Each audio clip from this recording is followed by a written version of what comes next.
Hai, Assalamualaikum warahmatullahi wabarakatuh. Bismillahirrahmanirrahim. Anda bersama saya Ustaz Robot Muhammad Nasir bin Mazlan, guru Asas Sains Komputer di Sekolah Sains Sultan Haji Ahmad Shah Pekan. Hari ini minggu PDPR ke-33 Asas Sains Komputer tingkatan 2. Kita akan mempelajari bab yang ketiga, persekitaran kod arahan. SKP-nya 3.1.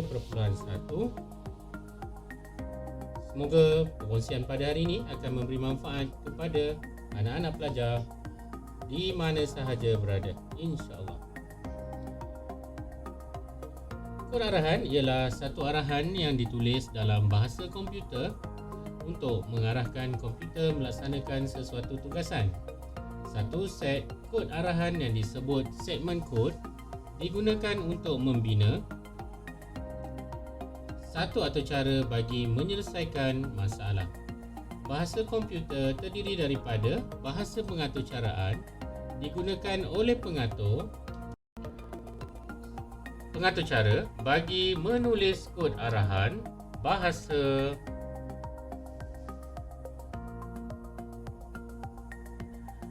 pengatur caraan yang telah dipelajari termasuklah Scratch dan HTML semasa di tingkatan 1. Dalam bab ini anda akan diperkenalkan dengan bahasa pengatur caraan Python yang mempunyai banyak persamaan dengan Scratch. Dalam pengatur caraan Python, murid perlu menulis kod-kod yang mudah difahami.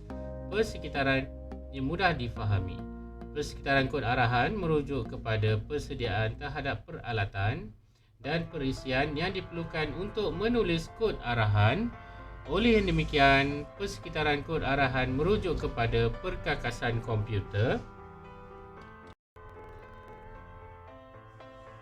sambungan kepada internet, pelayar web dan perisian aplikasi bahasa pengatur caraan yang diperlukan untuk pembangunan atur cara, penterjemahan dan pelaksanaan atur cara. Setiap bahasa pengatur caraan mempunyai penterjemahnya sendiri. Semasa pelaksanaan atur cara, kod arahan akan menjalani pengalihan kepada bahasa mesin yang boleh dipahami oleh komputer. Terdapat 3 jenis penterjemah, iaitu penghimpun, assembly, pengcompile, compiler dan pentafsir, interpreter. Peta pemikiran pada Rajah 3.1 menjelaskan 3 jenis penterjemahan ini. Penghimpun. Contoh bahasa penghimpun ialah Basic Assembly Language yang digunakan oleh sistem IBM. Pengcompile. Contoh bahasa pengatur caraan C, C++, Java dan Pascal. Contoh bahasa pengatur caraan bagi pentafsir pula Python, PHP, Perl dan Ruby. Pembelajaran seterusnya dalam bab ini akan menggunakan bahasa pengatur caraan Python dalam penulisan kod arahan yang menggunakan sintaks dan beberapa contoh terlibat yang demikian. Perisian aplikasi Python 3.5.2 diperlukan untuk membaca melaksanakan kod arahan Python. SKP 3.1.1 Jenis data dalam segmen kod. Setiap bahasa pengatur caraan mempunyai satu senarai jenis data. Jenis data digunakan semasa pengisytiharan sesuatu pemboleh ubah untuk membenarkan atur cara mengenal pasti kegunaan pemboleh ubah tersebut dan membolehkan pemboleh ubah tersebut disimpan dalam storan ingatan dengan berkesan. Jenis-jenis data yang dipelajari ialah integer, double, boolean, char dan string. Jenis-jenis data ini dapat dikelaskan kepada 3 bahagian utama, iaitu nombor, teks dan nilai logik. Nilai nombor atau nilai berangka terdiri daripada nombor bulat, nombor perpuluhan. Nilai teks adalah seperti satu aksara, satu rentetan aksara. Nilai logik mempunyai 2 keadaan sahaja, iaitu benar dan palsu. Rajah 3.2 menunjukkan peta pemikiran pokok bagi penyelesaian jenis data. Baik, murid-murid kena ingat dalam DSKP SP untuk topik ini, murid-murid hendaklah boleh menggunakan jenis-jenis data yang telah saya terangkan tadi. Baik, kita lihat kepada rajah 3.2. Nombor bulat atau integer, contoh negatif 89, 650, kosong. Nombor perpuluhan double, contoh 0.09 dan sebagainya. Teks, aksara atau sya ataupun karakter, contoh A, B, simbol dan anything, apa sahaja yang ada pada keyboard atau komputer, papan kekunci komputer. Rentetan ataupun string, contoh Malaysia, Borneo. Rentetan juga boleh diringkaskan sebagai perkataan. Gabungan beberapa char menjadi sebuah substring. Nilai logik ataupun boolean disebut sebagai benar dipaparkan sebagai true dalam atur cara ataupun palsu iaitu false. Dalam pengaturcaraan, pemboleh ubah ditakrifkan sebagai jenis data pada permulaan atur cara. Jenis-jenis data ini perlu diketahui oleh murid supaya murid dapat membezakan setiap jenis data dan kegunaannya. Murid juga perlu mampu menggunakan pemboleh ubah yang dipilih dengan jenis data yang sesuai atau cara yang bakal dibangunkan. Baik, kita berkenalan dengan jenis data yang pertama, integer. Integer ialah nombor yang tidak mengandungi bahagian pecahan dan tidak mempunyai titik perpuluhan. Integer juga dikenali sebagai nombor bulat. Integer boleh terdiri daripada nombor negatif, sifar atau nombor positif. Baik, boleh lihat contoh pada rajah 3.3. Dalam pengaturcaraan, integer selalu digunakan dalam penyelesaian masalah matematik yang melibatkan operasi-operasi matematik yang tertentu. Contoh seperti dalam jadual perpuluhan 1. Baik, simbol-simbol ini sama sahaja seperti simbol yang kita telah pelajari dalam subjek matematik. Namun begitu, kita boleh lihat ada sedikit perbezaan pada operasi darab iaitu berbentuk star dan deviation ataupun bahagi berbentuk slash. Bahasa pengaturcaraan Python, C dan Java menyokong jenis data integer. Sinteks umum yang digunakan dalam pengisytiharan nombor integer ialah int berwarna purple. Fungsi int digunakan khusus untuk membuat penetapan sesuatu nilai pemboleh ubah adalah sentiasa integer. Baik, kita lihat contoh 3.1. Kod arahan Python menggunakan fungsi int dengan menggunakan perisian Python 3.2. Saya akan membuat demonstrasi menggunakan perisian Tony.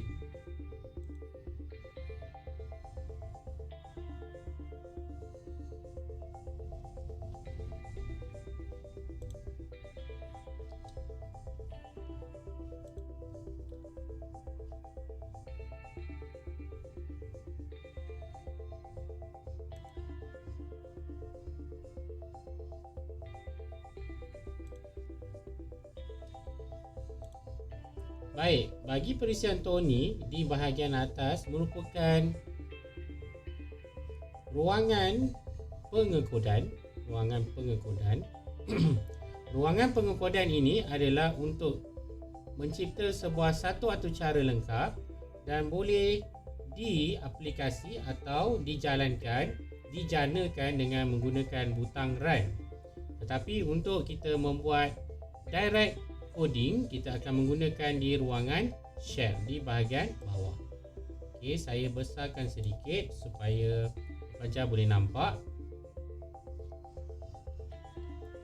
Baik, sekarang kita mulakan dengan membuat pengisytiharan pada integer yang kita akan buat.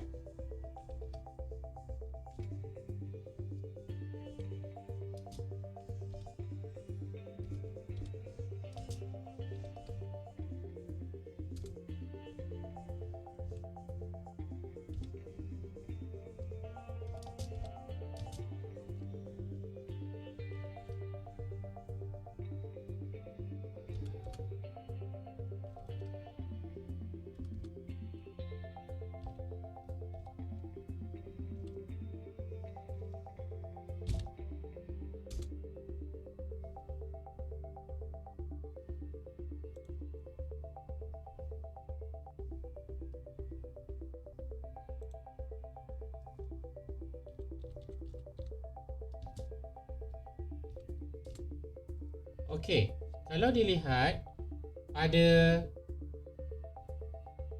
coding yang telah saya buat, telah memaklumkan bahawa syntax error missing parenthesis is called to print. Did you mean print C? Baik, kita cuba lihat kod yang sebenar. Baik, apa yang saya tinggal di sini adalah C yang tiada kurungan. Jadi kita boleh ambil semula, letak di sini, tambahkan kurungan. Kemudian kita enter.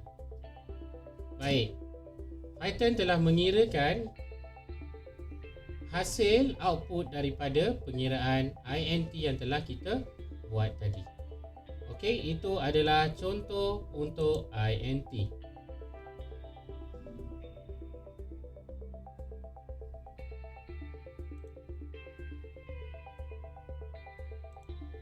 Baik, kita sambung kepada jenis data yang kedua.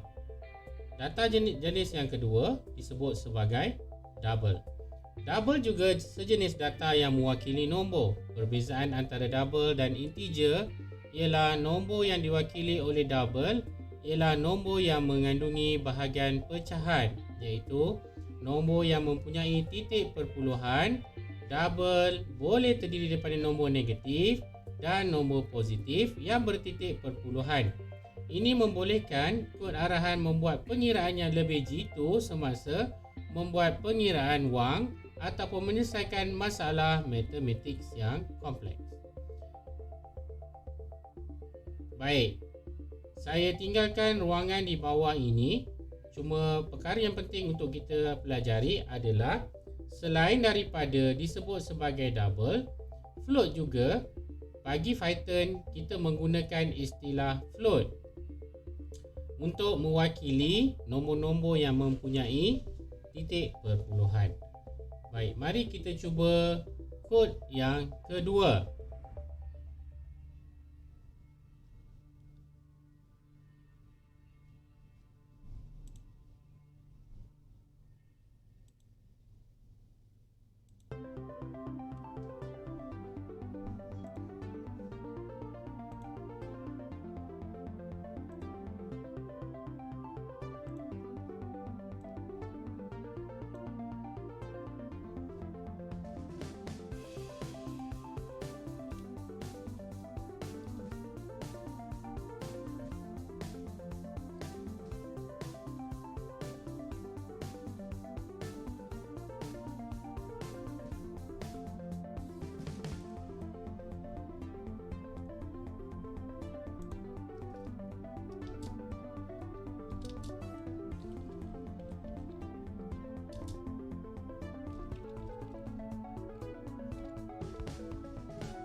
Okey, sekali lagi berlaku kesilapan kerana semua input yang kita masukkan hendaklah kita wakilkan dia dengan kurungan.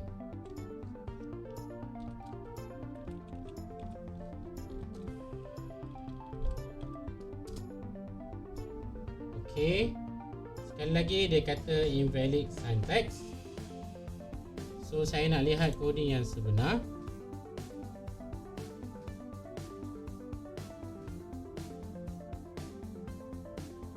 Okey, saya tidak boleh menamakan dia dengan penjarakan pada coding tersebut.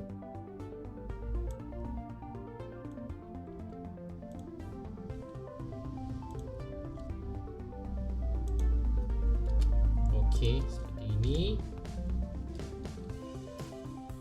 Kemudian anak-anak pelajar boleh mencubanya di rumah. Jika ada kemudahan untuk kita menggunakan software Python, sama ada Python 3.5.2 ataupun Tony 10.401.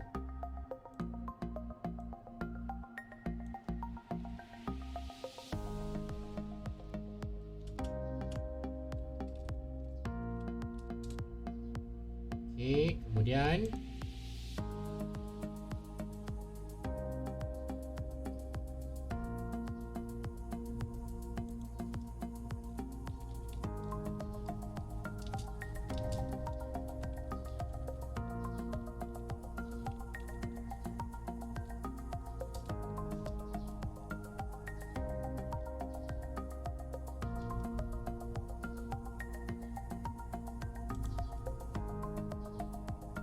okey, masih lagi Tony mengesan bahawa saya telah melanggar untuk menjarakkan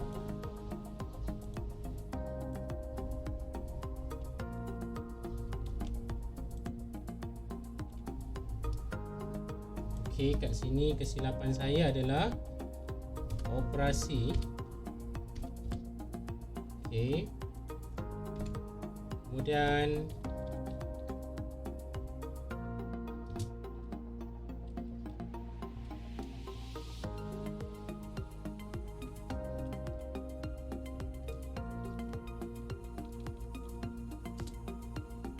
dapat 13.714, tapi dalam buku teks kita masih boleh kecilkan lagi kepada nombor titik perpuluhan yang lebih kecil dengan menggunakan fungsi round.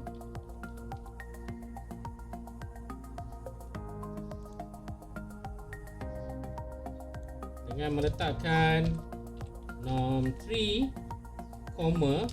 2 bermaksud 2 titik perpuluhan, kita akan dapat seperti di dalam rajah kita dapat di dalam rajah.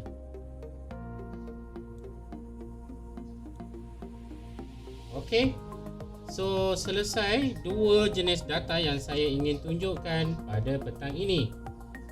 Saya rasa itu sahaja perkongsian kita untuk pada petang ini. Kita akan menyambung untuk jenis-jenis data yang lain pada pembelajaran yang akan datang. Saya rasa itu sahaja untuk hari ini. Sekian, kita jumpa lagi di PDPR yang akan datang. Assalamualaikum warahmatullahi wabarakatuh.